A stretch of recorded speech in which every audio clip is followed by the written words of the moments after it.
이사야 보고 누가 나갈 거니까 이사야 내가 나가겠다 그러니까 주님이 이상한 말씀이에요.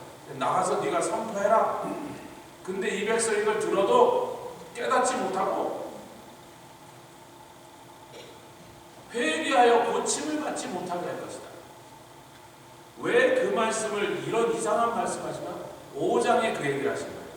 가옥에 가옥을 전투에 전투를 이어붙이고 아침마다 일찍이 깨서 제일 먼저 포도주를 준비하고 연애 파티 준비를 하고 그 먹고 노는 데는 쾌락을 하는 데는 그 용이 주도한 준비를 다 하면서 여호와의 일에는 관념치 않고 여호와의 손으로 하는 일은 생각지 않고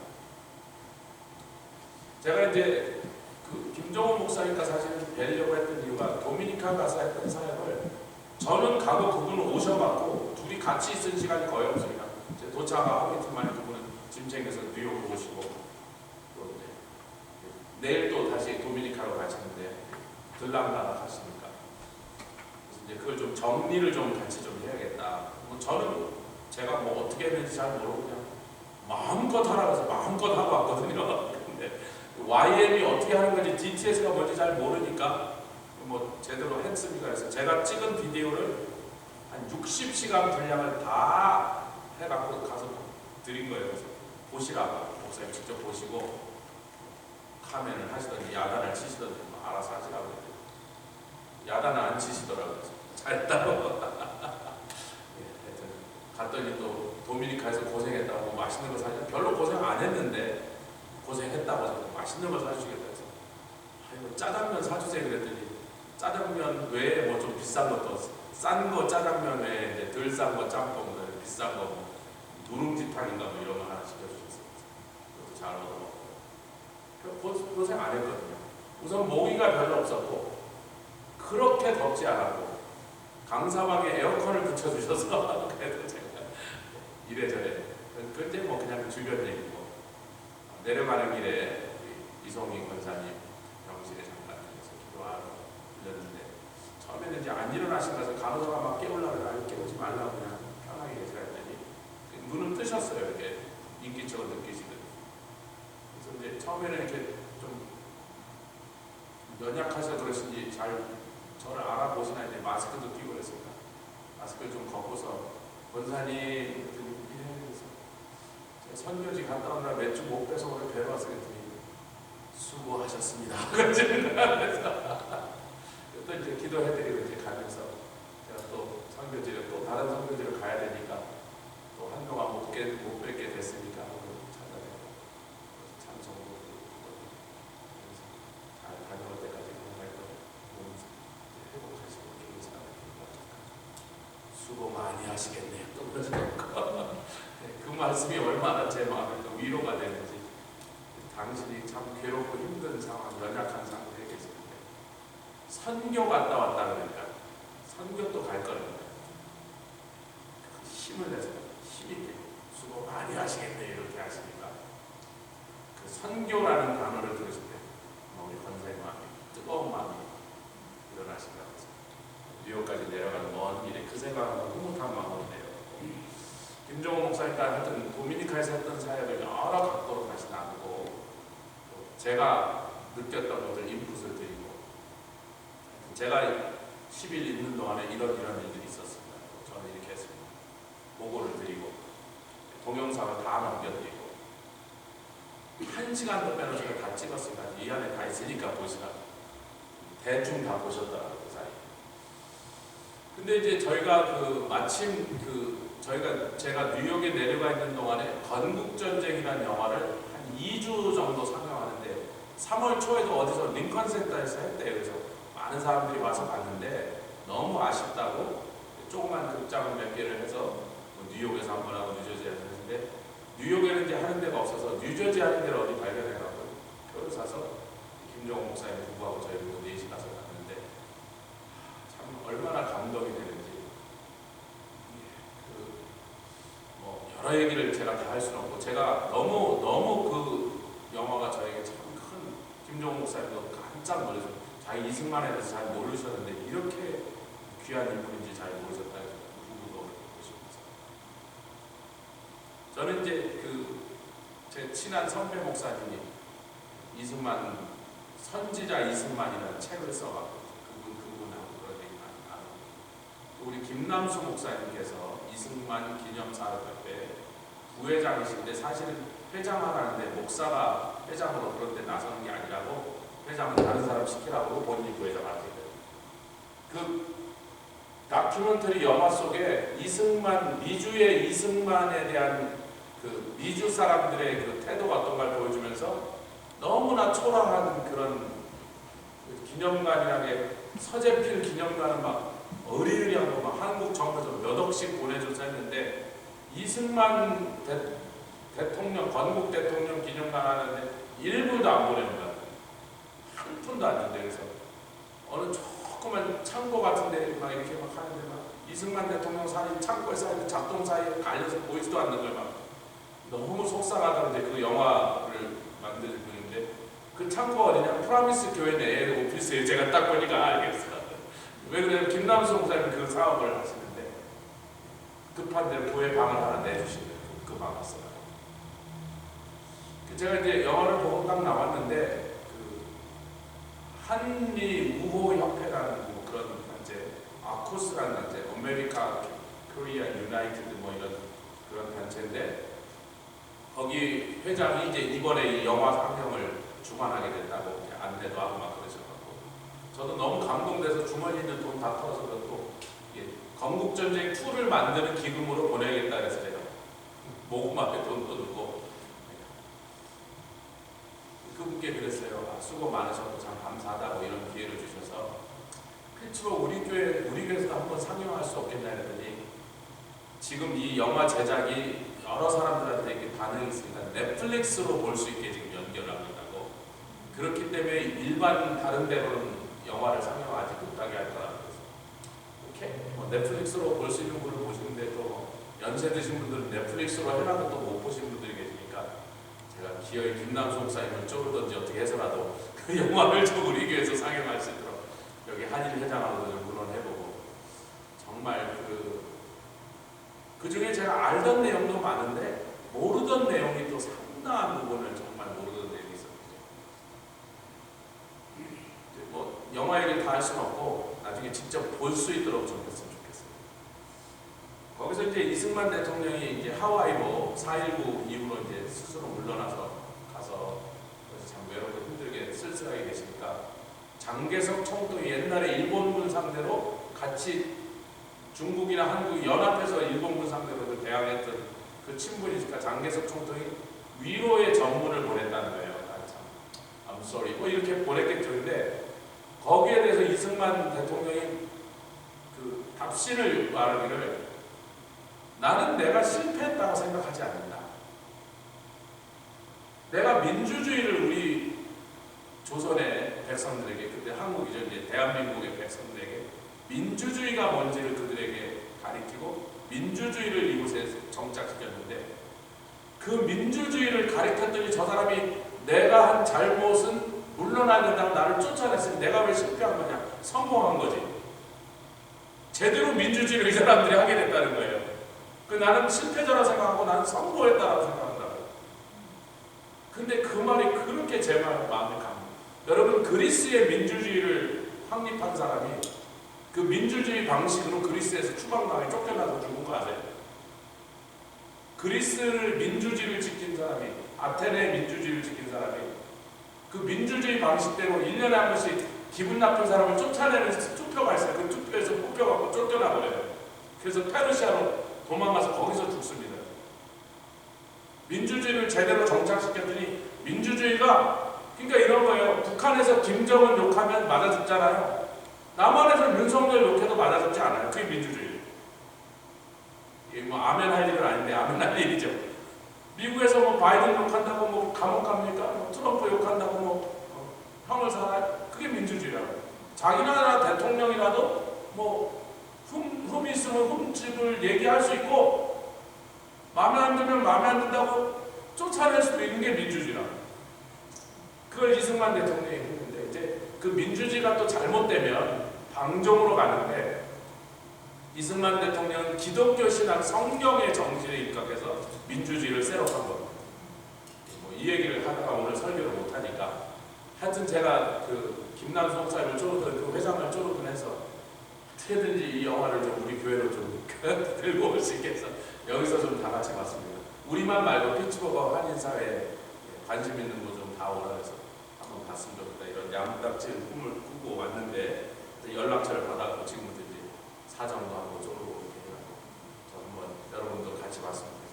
이제 방영이 좀 오래 하면 여러분들보다 한번 같이 보러 가자 그랬는데 거기서 딱 일주일하고 또 어디서 딱 일주일만 하는데 티켓들을 못 사갖고 이게 극장이 크지는 않으니까 조그만 극장이 우리 여기보다도 작아요. 그러니까 제가 보니까 한 200명밖에 못 들어간 것 같아요.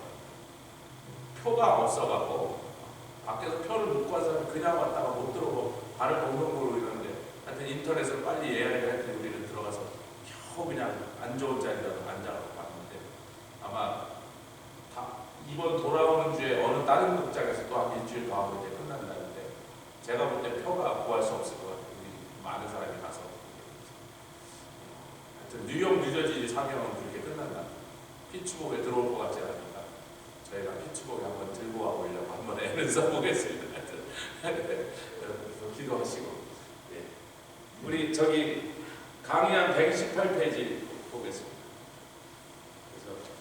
네 사람이 김종호 목사님 너무나 감동을 받으셨다고 자기는 뭐 생물학자니까 이 역사 같은 이런 사회 인문과학에 관심이 없었는데 이 시간에 역사에 대해서 좀 소홀히 했던 것 같다고 해서 귀한 분에 대해서 많이 봤습니다.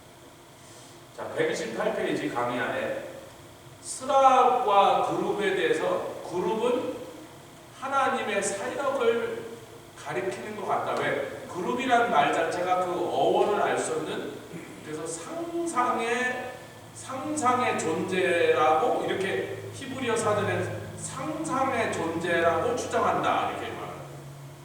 근데 우리는 성경을 곳곳을 살펴보니까 제일 먼저 창세기 3장에 에덴 동산에 생명나무 나가는 길을 두루고 도는 화영검으로 지키고 있더니 그 다음에 출애굽기 25장에 보니까 지성소에서 덮개의 뚜껑 위에 있는 속죄소 시운자의 그룹과 그룹 사이에서 만나리라 이런단 말이에요.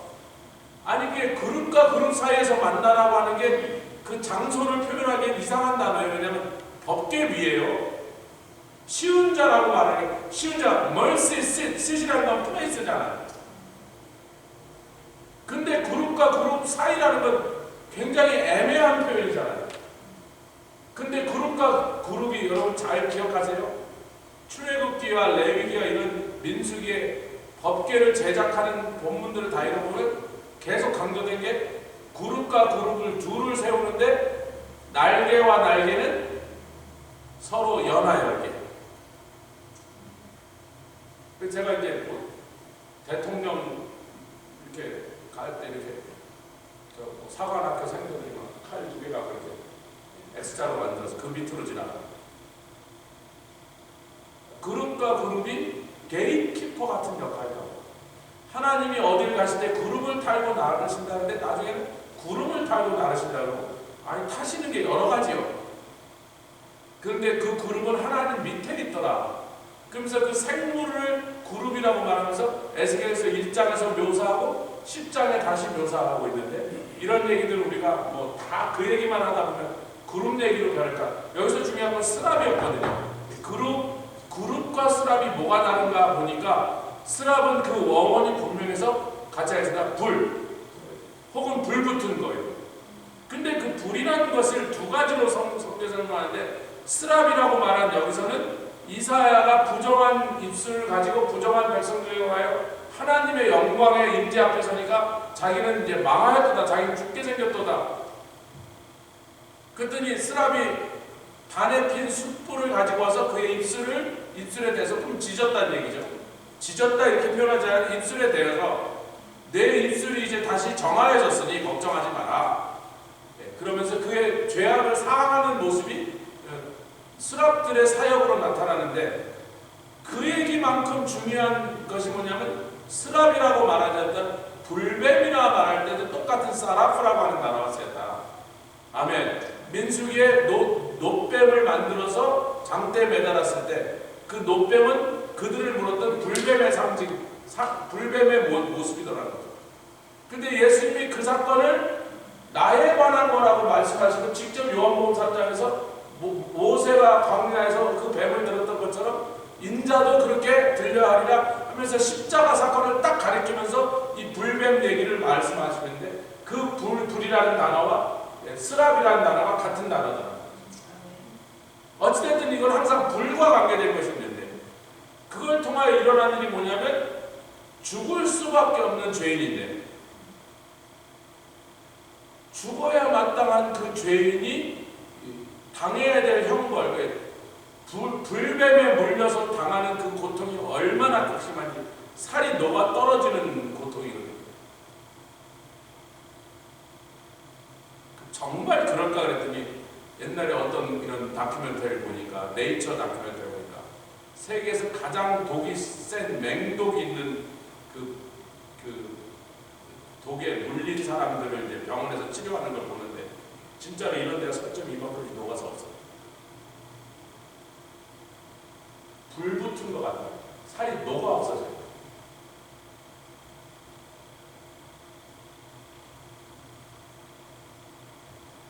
그러니까 얼마나 십자가의 고통 혹은 십자가의 고통으로 표현된 인간이 그 죄에 대한 마땅한 하나님의 공의의 심판을 받았을 때 지옥에 떨어졌을 때 그 고통이라는 것은 지옥에 또 뭐가 기다리고 있어요?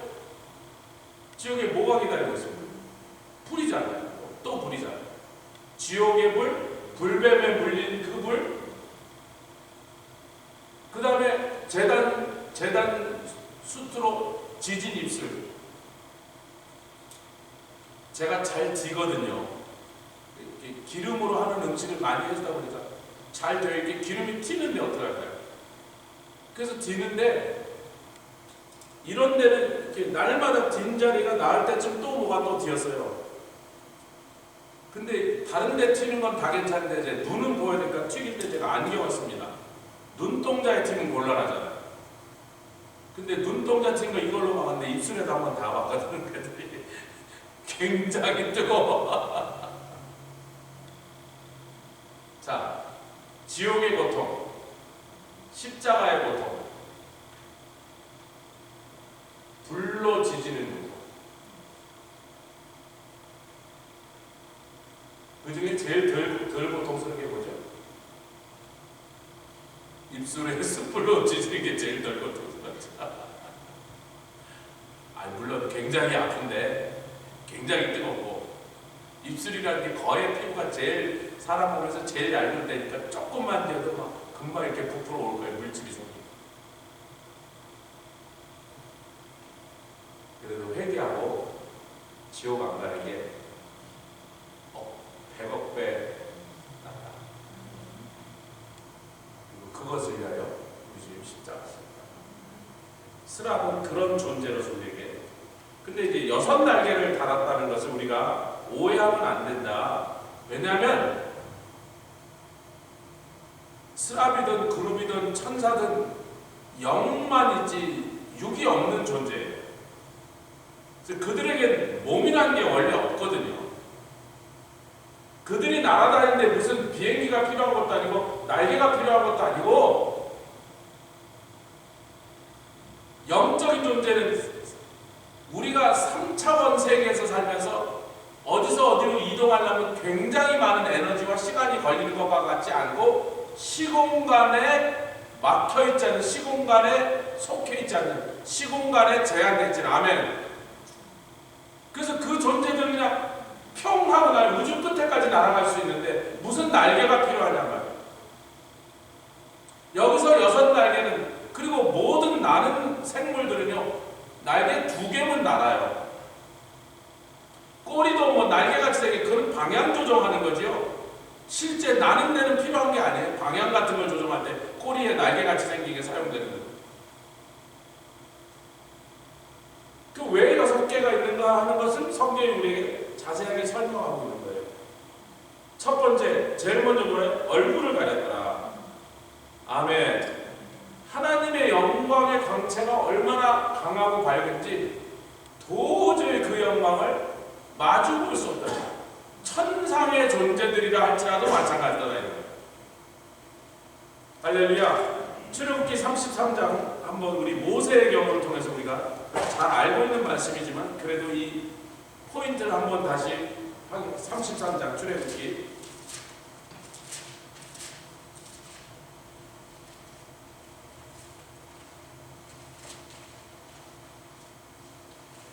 33장 17절부터 23절까지요.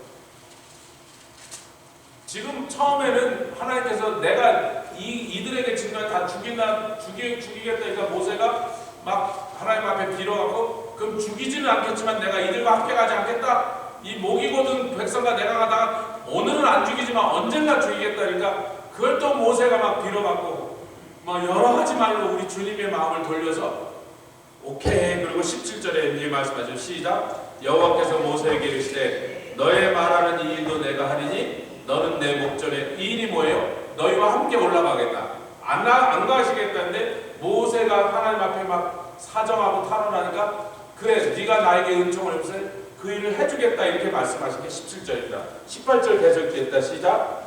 모세가 가로되 원컨대 주의 영광을 내게. 아니 그러니까 죽이겠다는 거 멈춘 것도 해주셨고 안 가시겠다는 거 가시는 은총도 베푸셨으니 기왕이면 거기서 하나 더 해서 주님의 영광을 나에게 보여주시옵소서.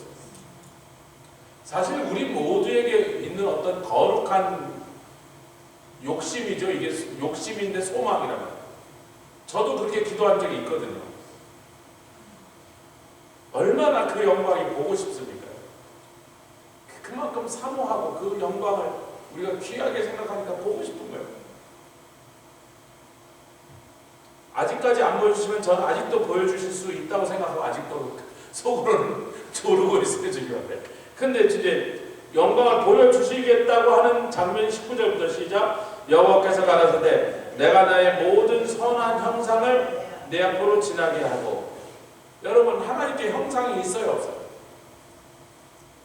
이게 이제 예스라 그러면 창세기 1장 26절을 뒤집는 게 되고 노라 그러면 그럼 지금 이 말씀이 틀렸다는 얘기예요. 그러니까 여기 말하는 형상은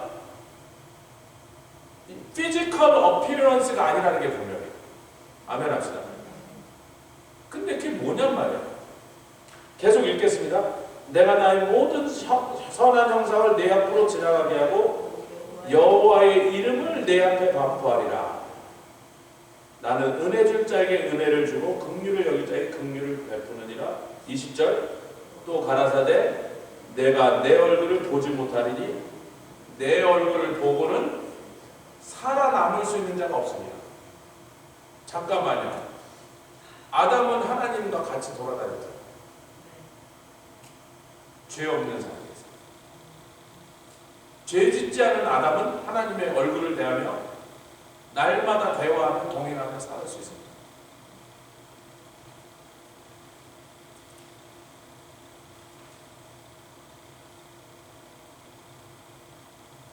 그러니까 이 말씀에는 사실 괄호 열고 죄 지은 인간이 내 얼굴을 보고 살 수 있는 사람입니다.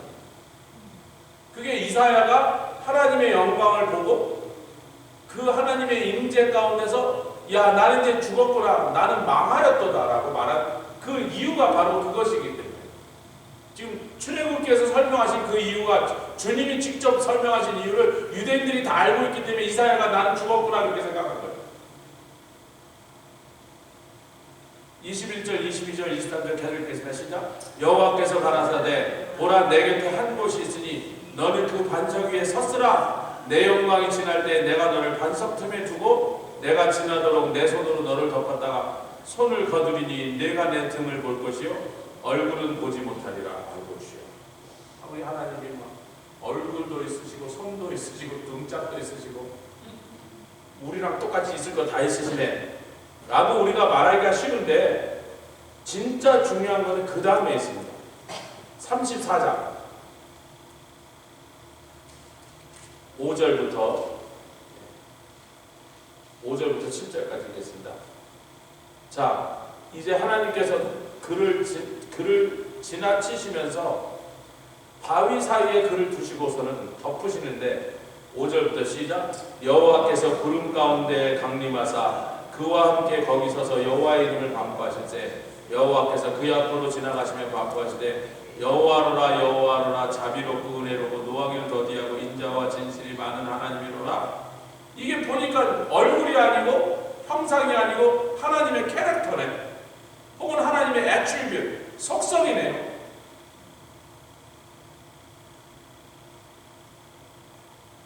우리말은 그분의 마음이시네.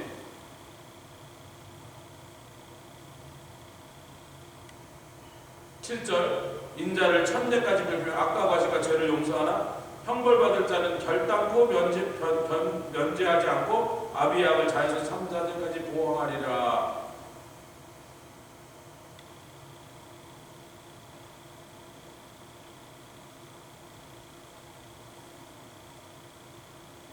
하나님의 영광이 우리가 인지할 수 있고 우리가 그것을 인식할 수 있는, 우리가 그래서 그것을 규정할 수 있는, 디파인 할 수 있는 것들이 아닌데, 그래도 하나님께서 우리에게 가장 우리에게 유익할 수 있도록, 복이 될 수 있도록, 아멘, 도움이 되실 수 있도록 그 다음에 보여주신다고 하는 사실은 들려주셨어요. 자기가 누구신지를 계시하셨어요.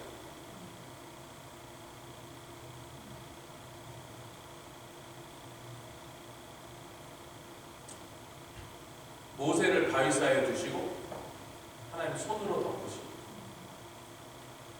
그의 모든 영광으로 지나가신 다음에 그 영광이 지나간 다음에 뒤만 보고, 아니 이유는 아까 먼저 말했죠.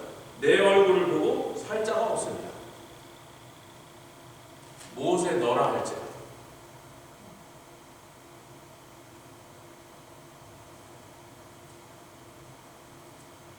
근데 이 사건 말고 40일 동안 40절을 하나님과 앞에 가서 하나님과 함께 먹고 지내다가 내려올 때 보니까 그 위에서 일어났던 일을 모세가 설명을 안 하는 거예요. 제가 입신에 체험을 한 사람 6명 안 되는데 집에 가서 다시 해보니까 한 명이 더 있더라. 7명을 제가 알고. 근데 도대체 얘기를 안 해. 올라갔을 때 뭘 봤는지, 무슨 체험을 했는지. 사도 바울도 삼층천에 갔다 와서 도대체 얘기를 안 해.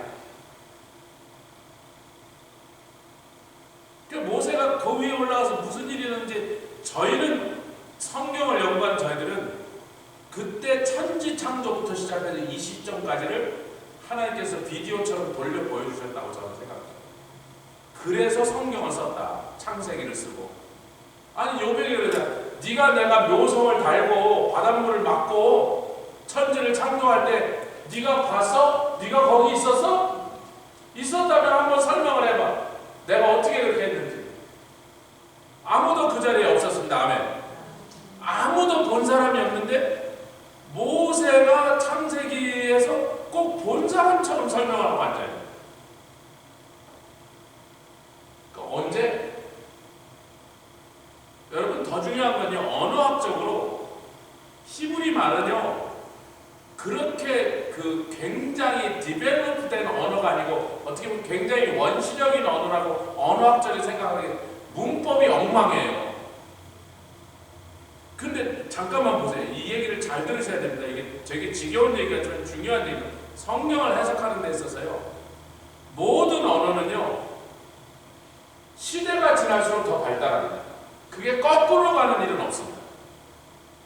아멘. 당연히 사람들이 말을 하다 보면 자꾸 언어가 발달해서 더 조직적이고 더 문법이나 이런 어휘력들이 발달하게 되어 있는 거예요. 더 좋은 고급 언어로 변한단 말이에요.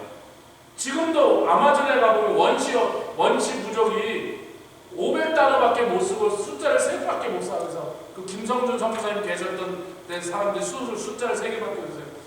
아니 내가 그래서 아니 최소한 10개, 11개를 못 세더라도 손가락이 10개 있는데 조금만 노력하면 발가락까지는 20개는 셀 수 있을 텐데 3개밖에 못 세고, 그게 기가 막히다 했더니 뭐가 기가 막히고 단어가 500단어밖에 없는데, 절대로 하급한 언어가 시간이 지나면 고급하게 되는 일이 있어도 오랜 세월이 지나면 점점 점점 그 언어가 발달해서 고급 언어로 변하는 일이 있어도 세상 모든 언어가 다 그렇게 됐지 고급 언어가 하급 언어로 변하는 일은 절대로 안 일어나거든요. 근데 일어난 게 뭐예요? 사도행전에 스데반이 뭐라 그러죠? 우리 조상들이 누구냐? 스데반도 유대인입니다. 우리 유대인들 히브리 사람들이 누구냐? 방랑하던 아람인들이었다. 트래블링 아라미안이라고 유대인들한테. 그러니까 아브라함이 원래 아람 백성이었단 말이에요. 아람 백성. 갈대아 우르에서. 여러분 갈대아 우르가 4,000년 전 아브라함 시대에 유적들을 파보니까 집집마다 하수도가 연결되어 있고 뜨거운 물과 온수와 냉수가 8% 연결이 되어 있어요. 4,000년 전. 그게 뉴욕에 들어오는데 1880년도에 들어왔어요. 집집마다 하수구가 뉴욕시리에 있는 건물마다 하수구가 연결돼 1880년도에 들어왔어요. 뉴욕시보다 3,900년 먼저 그걸 지은 그런 대단한 도시인데 그렇게 문화와 문명이 세계에서 가장 발달된 곳에서 아브라함이 살았고 그 사람들이 아람 사람이라고.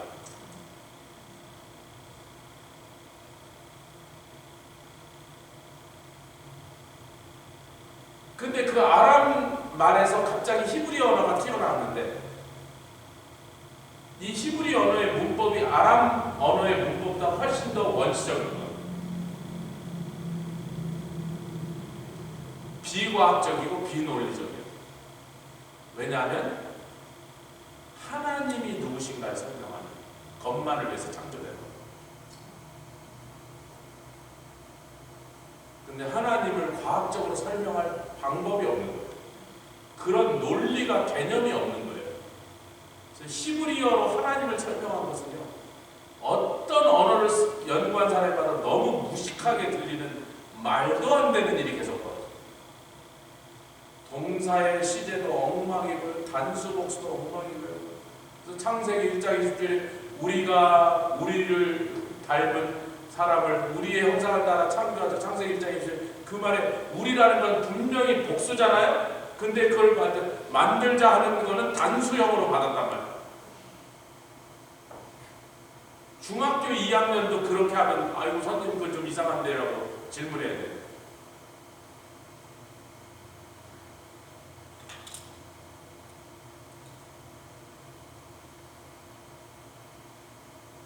우리 하나님을 하나님뿐만 아니라 천상에 있는 존재들을 이 지상에 있는 언어로 담을 방법이 없어요. 그 언어로 표현할 길이 없어요. 반드시 논리적으로 모순이 될 수밖에 없어요. 스랍이 6날개를 가졌는지 우리에게 어떤 영적인 포인트를 설명하게 6날개가 있는 것으로 그날 나타났는지를 우리가 가늠할게요. 진짜 6날개가 있는지 I don't think so. 천상의 존재가 무슨 날개가 필요해요. 이동하는데 우주선처럼 평 가면 화성을 지나서 지금 은하계로 날아가거든요. 그래서 6날개가 있으므로 그 중에 2개로는 얼굴을 가렸다는 것은 무엇을 상대적으로 강조하냐면 하나님의 얼굴에 나선 영광의 빛이 얼마나 인간이 감당할 수 없는 강렬하고 놀라운 빛인지. 죄 있는 인간이라면 가리지 않으면 죽는다. 그러니까 우리의 죄인됨을 강조하는 것과 동시에 그분의 거룩하신 그분의 영광이 양쪽이 다 분명하게 대조돼서 강조되고 있다는 사실. 할렐루야. 할렐루야. 그런데 이 얘기를요, 이사야서 60장 1절을 제가 일부러 그러려고 그런 건 아닌데 주일날 에베소서 5장 14절 말씀 주셨는데 에베소서 5장 14절 말씀을 연구하다 보니까 주일날 본문이 이사야서 60장 1, 2절 말씀을 인용한 거더란 말이에요. 저는 몰랐어요. 주일날 그 말씀을 받고 연구를 시작하는데 말씀을 확인하다 보니까 아니 세상에 근데 왜 눈치를 못했냐면 그렇게 이사야서 60장 일어나라 빛을 발하라 내 빛이 이루는 여호와의 영광이 열방이 요랑이 너에게 몰려. 이 말씀 우리가 얼마나 많이 즐겨 듣기도 하고 나누기도 한 말씀이고 찬송으로도 불렀던 것인데, 사도 바울이 거기다가 엉뚱하게 그리스도가 너에게 빛을 이루라 이렇게, 잠자는 자 죽은 자들 사이에 깨어나, 이 말도 사도 바울이 붙인 말이에요. 근데 분명하게 이사야서 60장 1절 2절을 인용합니다. 이사야서 60장 1절 2절을 다시 보겠습니다. 지금 우리가 이사야서 말씀을 공부하다 이 얘기가 튀어나온 거란 말이죠. 여호와의 영광 얘기를 하다가 이 얘기가 튀어나온 거란 말이에요.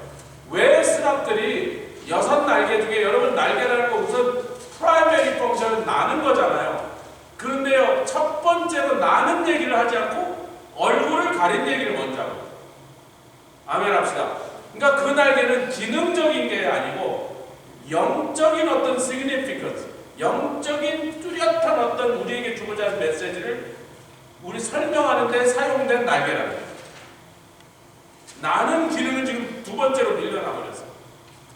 사실 스랍이나 그룹이나 날개 같은 건 원래 필요도 없어요. 날개가 있어야만 난다는 건 지구에 살고 있는 우리들에게나 통하는 상식이지, 천상에서는 전혀 아무 의미가 없는 말이야. 추락하는 것은 다 날개가 있죠. 60장 1절 2절 읽겠습니다. 시작. 일어나라 빛을 발하라 이는 내 빛이 이르렀고 여호와의 영광이 내 위에 임하였습니다. 보라 어둠이 땅을 덮을 것이요 캄캄함이 만민을 가리는데, 이 캄캄함을 사도 바울은 너희들이 지금 죽은 자들 시체 사이에 넣어서, 주일날 시간이 없어서 그 얘기 다 못했지만 시체라는 뜻이에요. 죽은 자들이라는데 그 말 네클로스는 네쿠스라는 시체라는 단어에서 나온 말이에요. 너희들이 시체 옆에 누워있다. 그걸 여기서는 원래는 캄캄한 어둠에 땅이 덮여있다라고 말해요. 근데 어둠은 이제 보통 밤이잖아요. 밤에 뭐하죠? 자는 거죠. 사도 바울이 그것을 영적인 의미를 다시 꺼내오면서 세상의 캄캄한 어둠에 덮여서 다 영적인 잠에 빠질 뿐만 이제는 시체가 돼갖고 드러누워 있는데, 어찌하여 성도들 너희들까지 그 속에서 같이 시체처럼 누워서 자고 있느냐? 그리스도께서 너에게 비치셨느니라.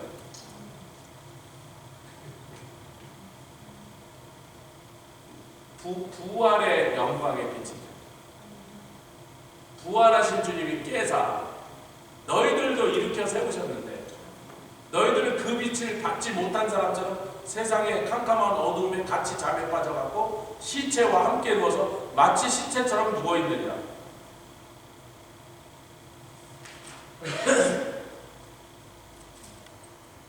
너희가 일어나서 그리스도가 너에게 비추신 것이 너의 빛으로 비춰지기 시작해야 드디어 열방과 열왕이 너에게 나오고,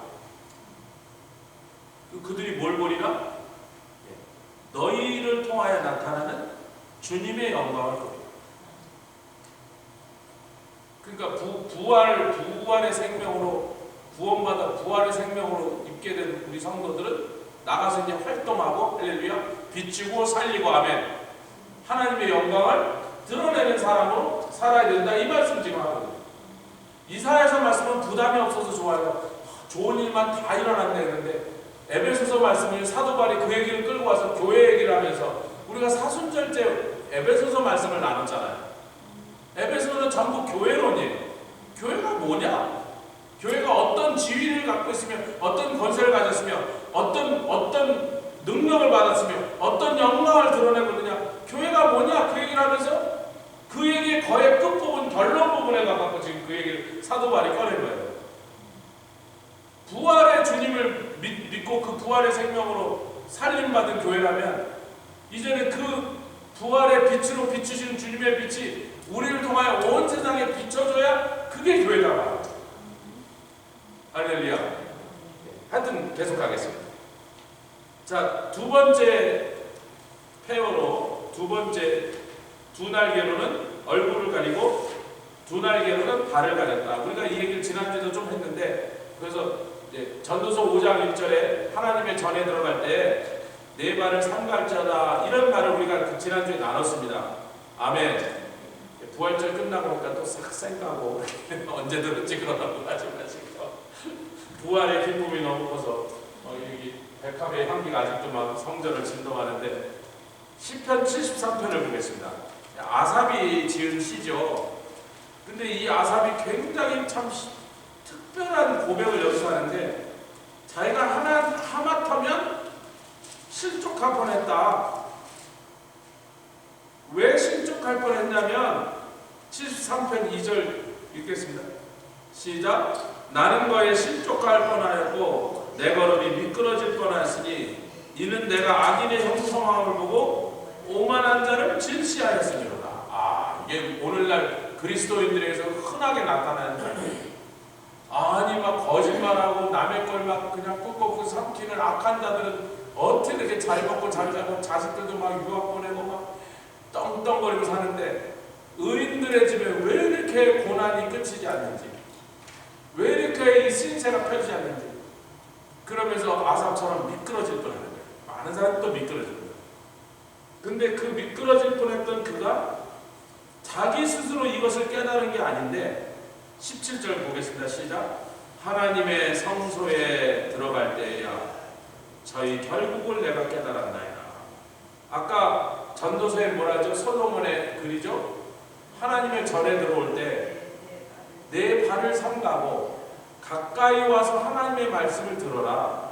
우매자의 소리를 바라지 말고 급한 마음으로 말을 내지 말고, 지금 아삽이 급한 마음으로 말을 내려고 했는데 성전에 들어와서 하나님의 임재 앞에 딱 들어왔더니 자기의 그 우매함이 탁 비춰지고 깼는데 마치 꿈에서 깬 사람이 20절에 사람이 깬 후에는 꿈을 무시함같이 주께서 것이 저 형상을 멸시하리다.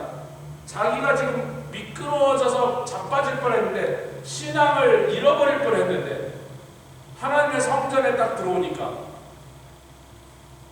자기는 이 분한 마음, 억울한 원통한 마음을 하나님 앞에 와서 좀 항의를 거칠게 하려고 들어왔는데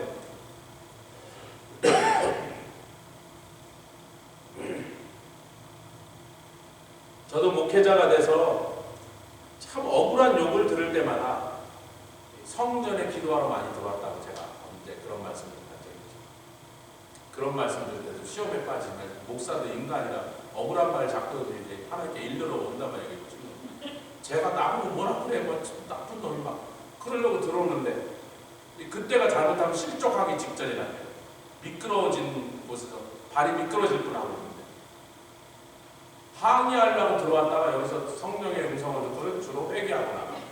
그리고 회개 끝나고 나갈 때 감사하면서 나가. 아멘. 그래서 발을 들어요. 하나님께서 메신저를 부르실 때, 모세를 부르실 때 신발을 벗어요. 그 신발은 뭐죠? 네가 여태까지 걸어다녔던, 밟았던 땅은 너에게 경험이라는 것을 줍니다. 너의 경험은 너를 실족해.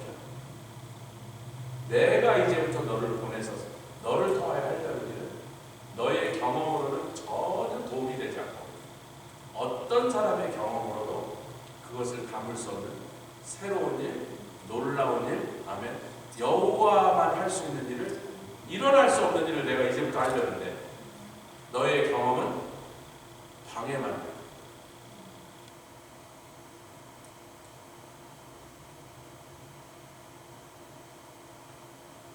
한 번만 그랬으면 모세 신발이 좀 더러워서 하나님이 좀 마음에 안 드셨나 보는데 여호수아 때 또 그러죠. 또 신발을 벗어. 너의 경험은 방해만 돼. 그들이 드디어 이사야서 또 이사야를 잡아요. 20장, 이사야서 20장 2절. 오늘 시간이 거기까지밖에 허락이 안 되는 것이나 건국전쟁 얘기하다가 시간. 이사야서 20장 2절 같이 읽겠습니다. 시작. 곧 그때 여호와께서 아모스의 아들 이사야에게 일러 가라사대 갈지어다 내 허리에서 배를 끄르고 내 발에서 신을 벗을지니라. 벗은 몸과 벗은 발로 이제부터 예언하였다. 신발 벗는 게 쉬워요? 옷 벗는 게 쉬워요?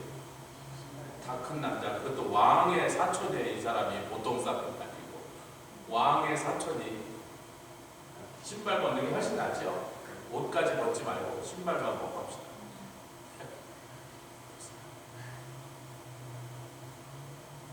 그런 동일한 영적인 차원에서 스랍들이 발을 가는 거죠. 아멘. 그 다음에 날더라. 이 얘기는 이제 130페이지부터 그 다음에 그룹들의 얘기를 갖고 왜 하나님이 그룹을 타고 나르신다 그러니까 스랍 얘기를 하다가 그룹 얘기로 다시 가고 하나님이 그룹을 타고 나실 때 그래서 하나님의 사역이 영이 전해지고 하나님의 뜻이 이루어지니까 그래서 스랍과 그룹이 이그젝틀리 서로 다른 존재인지 저는 확신이 안 해요. 같은 존재일 수도 있는데 우리에게 다른 영적인 포인트를 설명하시기에요. 한 곳에서는 그룹으로 그들을 나타내시고 한 곳에서 스랍으로 나타내시지 않았겠는가. 그들의 사역에 따라서 천국의 천사들이 몇 가지 종류가 있는지 우리가 알아요? 몰라요. 성경이 기록 안 했는데 어떻게 알아? 아니 근데 천사를 환상으로 본 사람들이 하도 많은데 우리 애들도 맨날 천사를 환상으로 보는데 많아요. 근데 본 사람마다 본 천사를 그려보라고 전부 다 틀리게 그리는데 뭐 꼬마로 그렸다가 막 거인으로 그렸다가 막 창 들고 있다가 막 숟가락 들고 있다가 다 틀린다더라고요. 그래서 환상으로 여러분 환상으로 보여주시는 것은요 실체와 반드시 익젝틀리 일치한다는 보장 없습니다. 환상은 상이에요. 형상이 없어서 형상으로 우리에게 나타내 줄 수 없는 것을 왜 형상이 없으니까 굳이 우리가 그것을 보지 않으면 너무 이해하기 힘든 것들을 어떤 상으로서 우리에게 보여주신 거기 때문에 환상이 영적 실체라고 오해하시면 곤란합니다. 쉽게 얘기하면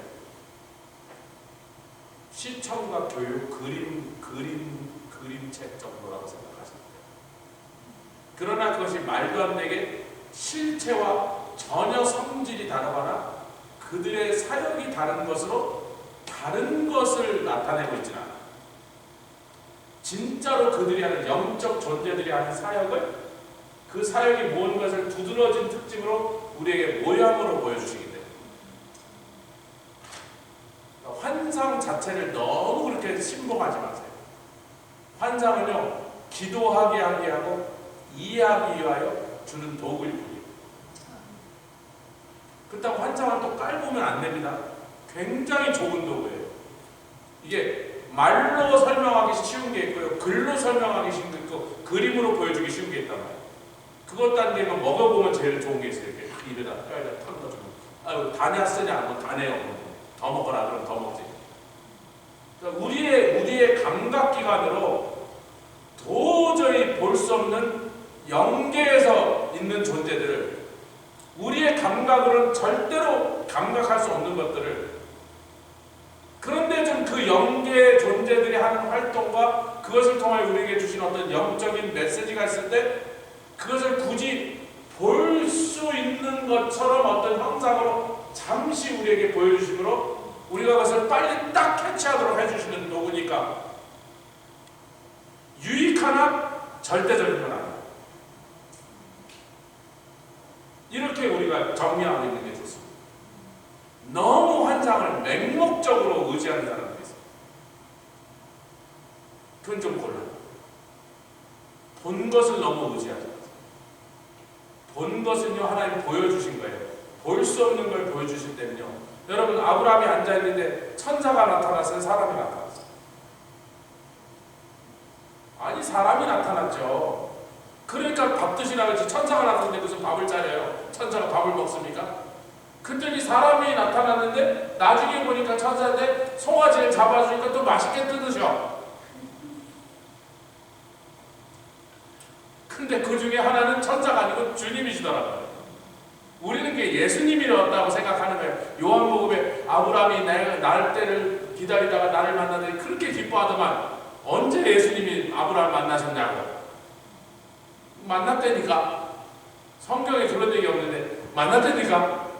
그러니까 언제 만났나 하니까 아무리 봐도 그때 송아지 드신 분이 예수님인 것 같다.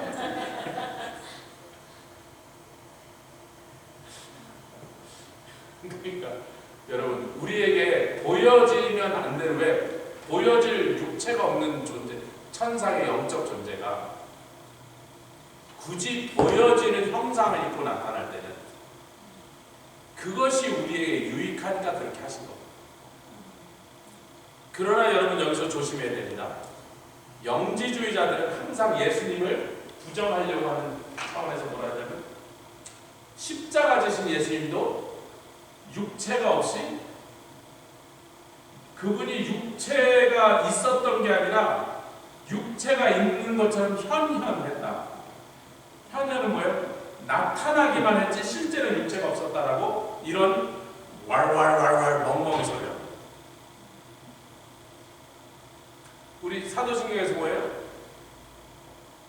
몸이 다시 부활한다는 거죠. 기독교 부활의 가장 중요한 거. 이 몸이 다시 부활. 왜? 예수 그리스도도 그 몸이 죽으셨다가 몸이 부활. 그러니까 천사들이나 스랍이나 그룹이나 어떤 천상의 존재들이 우리에게 눈에 보이는 형상으로 나타날 때는 현현이 맞아요. 아멘. 근데 예수님이 이 땅에 오신 건 육체로 오셨습니다. 육체로 오셨다. 진짜로 육체를 입고 오셨다. 진짜로 고통을 느끼고 찔르면 피가 나는 육체로 오셨다고. 이것을 우리가 조심해야 된다. 이단들이 이 장난들을 많이 치니까 하나 더 부연해서 이 말씀. 그러나 예수님 이외에 다른 천상의 존재들이 우리가 환상 중에 이렇게 나타날 때는 너무 그렇게 대단한 것으로, 그 자체를 너무 대단한 것으로 생각하지 말고, 골로새서의 그 원인이 있지 않습니까? 천사 본 것을 너무 과장하여 머리 대신 그리스도를 붙잡지 않고 지 본 것을 숭배하느니라. 그래서 천사 숭배라는 게 생긴 거예요. 캐톨릭들이 과테말라의 그 시골에 가서, 세상에 얼마나 시골인지 길거리에, 장로님들 그때 과테말라 같이 가셨던, 그때 안 계신 것 같아요. 다 이게 안 보시게 다 이게 온거사에 보셨는데 아마 못 보셨어요.